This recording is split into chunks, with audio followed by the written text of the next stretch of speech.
نحمده ونصلي على رسوله الكريم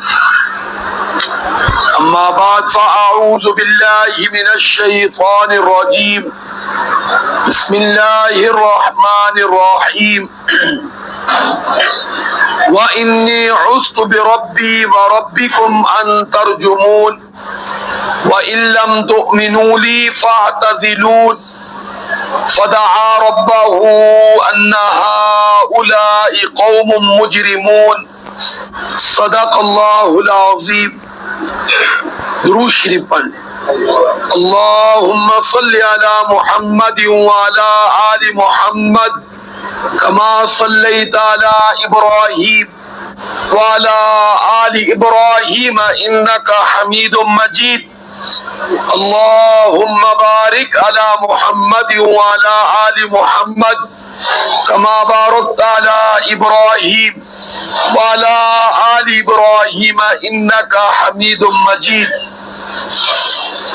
25واں پارہ سورۃ الدخان، رکوع نمبر 1، آیت نمبر 20، 21 اور 22 تلاوت کی گئی. اس کے اندر موسیٰ علیہ السلام کا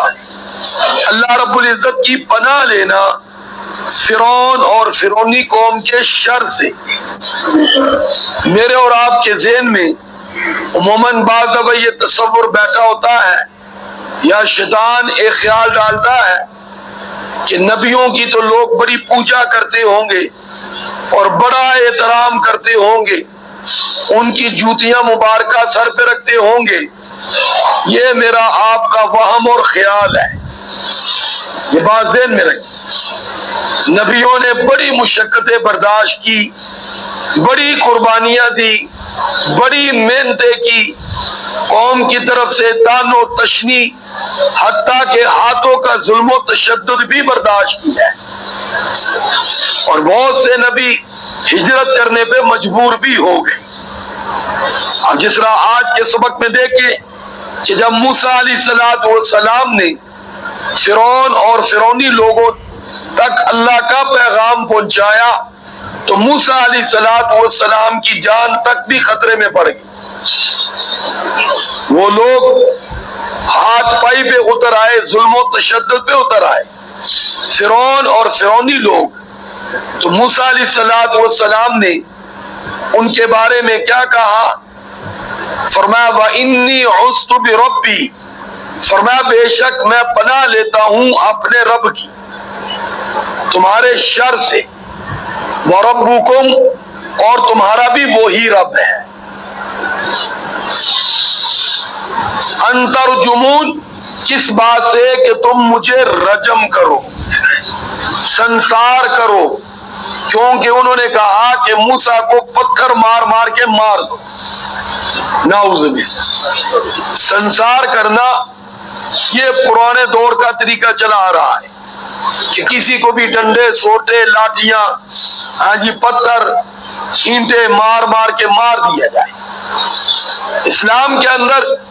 یہ سزا پتھروں سے مارنے کی صرف شادی شدہ مرد عورت کے لیے ہے،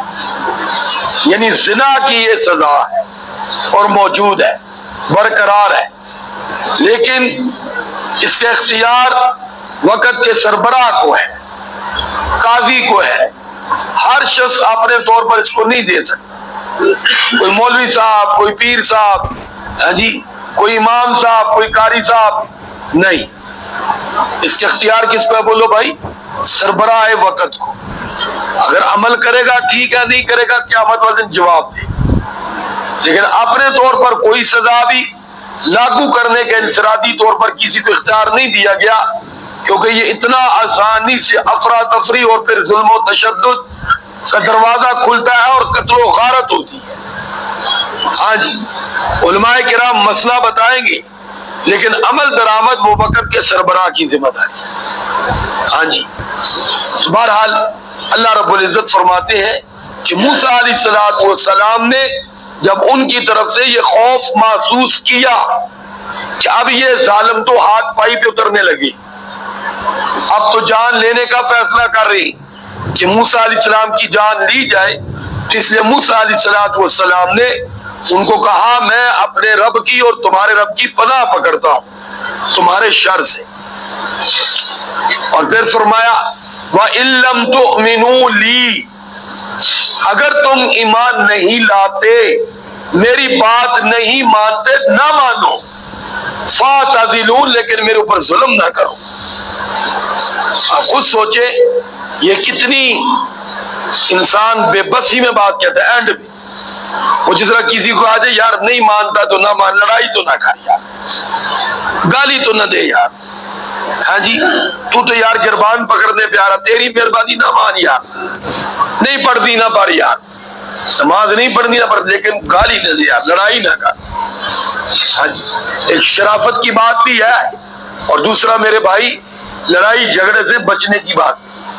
تو دیکھو موسیٰ علیہ السلام کو یہ جملہ بھی کہنا پڑا کہ یار نہیں لاتے تو نہ لاؤ، تمہاری مرضی، تم جانو، اللہ رب العزت جانے، فَاعْتَزِلُونِ، مجھے چھوڑ دو، میرے اوپر ہاتھ نہ بڑھاؤ۔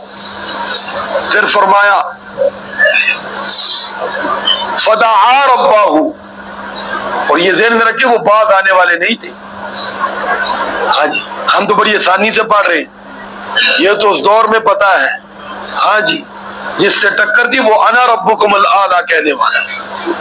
اور نہ وہ خود ایمان لانے والا نہ دوسروں کو ایمان لانے دیتا، کیونکہ ایمان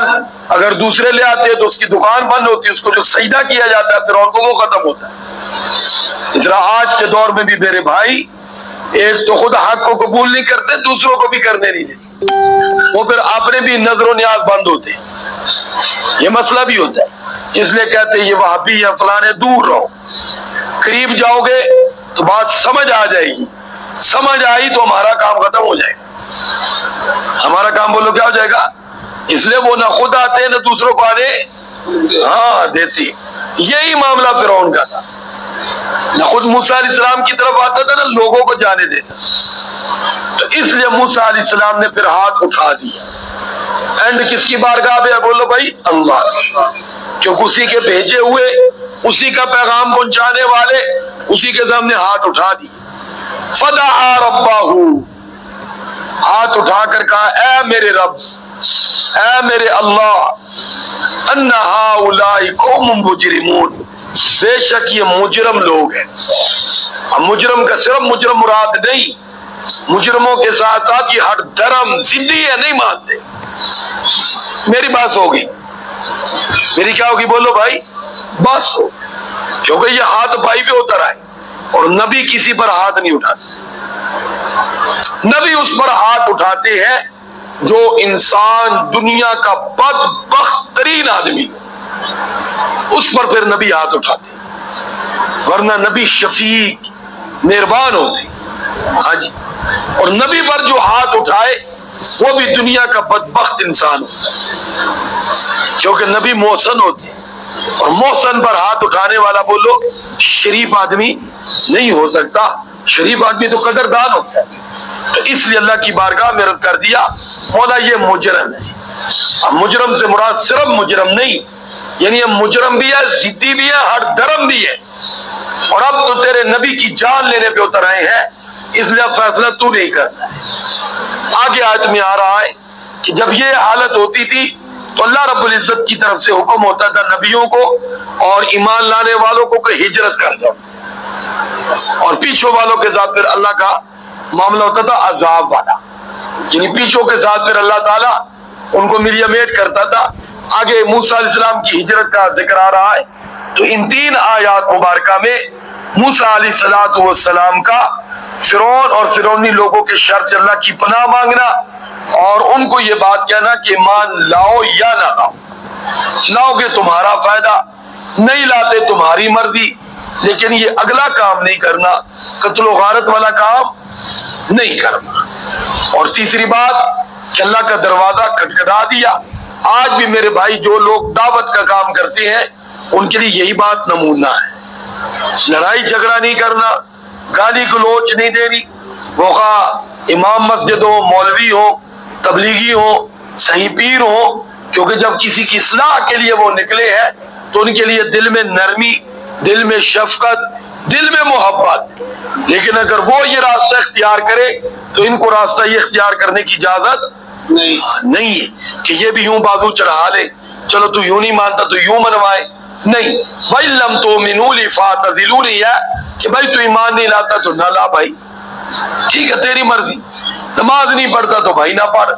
لیکن یہ گالی گلوچ نہیں دینی، نہ تو دے میں نے تو دینی ہی نہیں، کیونکہ دائی کو گالی نہیں سجدی،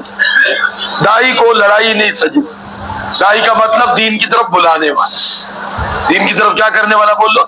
لیکن آج میرے بھائی ہم نے یاد پڑھی نہیں ہوتی، نماز کا کہا وہ آگے بولا، دو ہم بھی بول پڑتے، ساتھ ہی کہتے ہیں بہن تم نماز کا کیا مطلب وہ گال دیتی ہے جی، وہ کہنا تو نماز کا کہنا ہے لڑن آیا، وہ کہنا پہلے تو کی تھی یا میں کی تھی ہے، اب بتا بات کہاں چلی جاتی ہے بولو ہے، تو اس لیے پھر اس کو کہتے جا جا یار تو اپنی پڑھ، تو انہوں کیوں کیا ہے، وہ دوسرا بھی صاحب بولتا اس کو کہتا تو کیسے کہہ رہا ہے، تمیز نہ تو بھی گل کر، تو یہ جو ماحول بن جاتا ہے نا ہمارا، یہ نہ سمجھی بات ہے، سارے بولو کون سا ہے، ہاں سمجھداری ذہن میں رکھی، آپ نے جب کسی کو نماز کا کہنا ہے، کسی کو برائی سے روکنا ہے تو ذہن میں رکھنا چاہیے کہ دعا شاید دے نہ دے، گالی پہلے دے گا، گالی تانا